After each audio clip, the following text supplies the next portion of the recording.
International tough hombre Charles Bronson, once dubbed the most popular actor in the world, has died after a month-long battle with pneumonia.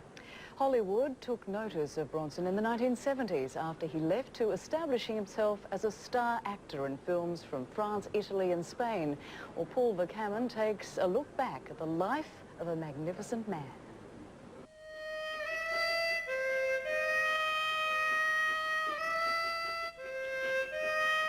His craggy face looked like the Monument Valley locations of Once Upon a Time in the West. Charles Bronson was typecast in action films, and he knew it.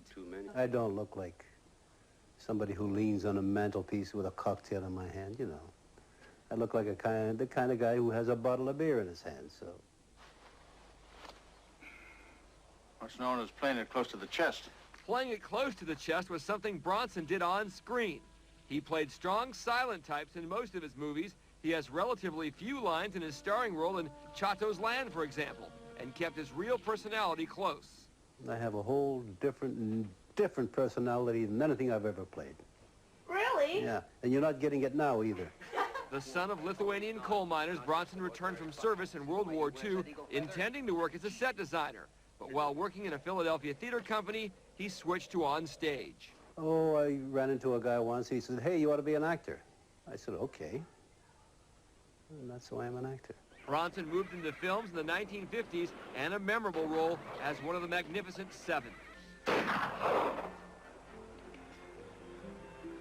Squeeze! I'll tell you what. Don't shoot the gun. Take the gun like this, and you use it like a club. At the peak of his career, Bronson was one of the biggest box office stars in the world. As westerns went out of style, he moved to violent thrillers like Murphy's Law and 5 installments playing a vigilante in the Death Wish series.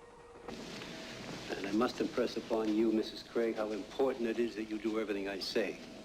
It's very important, Mr. Killian, that you do everything I say. Bronson shared the screen many times with his late wife, actress Jill Ireland. Bronson continued to work into his 70s, but found challenging work difficult to find. It depends on the script. You keep sending them, and you keep turning them down. Charles Bronson was always a man who knew which role was right for him. All right, that was Paul Vercammon reporting.